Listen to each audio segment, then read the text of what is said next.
எவ்வளோ பேர் SC concept தெரியும், அது எப்படி ஷேப் ஆகுதுன்னு தெரியும், அது இன்னொரு நாள் சப்ஜெக்ட் பேசுவோம்.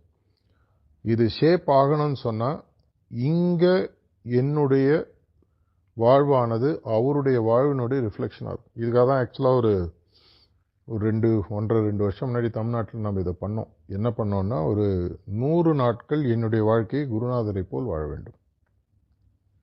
இந்த 100 நாளைக்கு ஒவ்வொரு நாளைக்கு ஷெடியூல் போட்டு கொடுத்து செல்ஃப் ரிஃப்ளெக்ஷன் தான், யாரும் அவங்களெல்லாம் கேட்கறதில்ல.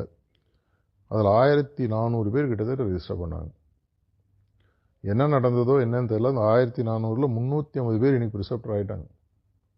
ஏதோ நடந்திருக்கு அப்படின்னா வாழ்க்கை என்ன எழுந்ததுன்னா, மாஸ்டர் எழுந்தோன்னா என்ன பண்ணுவார்? இல்லைங்க, யார்கிட்ட டீ வாங்கி குடிப்பார், அது இல்லை. காட்டேஜில் போய்ட்டு வேலை வாங்குற இது இல்லை. உங்களுடைய வாழ்க்கை மாஸ்டரை போல், மாஸ்டராக அல்ல. அவர் எப்படி தியானம் பண்ணுவார்? அவர் எப்படி முடிவெடுப்பார்? அவர் எப்படி ஒருத்தரோட பேசுவார்? எல்லா இடத்தையும் இருக்கக்கூடிய ஒரே செக் பாயிண்ட் கொஸ்டின், இந்த இடத்துல மாஸ்டர் என்ன பண்ணுவார்? தியானம் பண்ணுறதுக்கு முன்னாடி நீங்கள் உட்காருங்க, மாஸ்டர் எப்படி தியானம் பண்ணுவார்? அதனால தான் அவர் சொல்கிறார், பாபுஜி மகாராஜ் 1 நிமிஷம் தான் தியானம் பண்ணுவாராம். சார்ஜ் மகாராஜ் சிரிச்சுட்டே கேட்டார், என்ன நீங்கள் மட்டும் 1 நிமிஷம் பண்ணி எங்களை 1 ஹவர் பண்ண சொல்கிறீங்க? நீ 1 ஹவரில் பண்ணுறதும் 1 நிமிஷத்தில் பண்ணுறேன்னார்.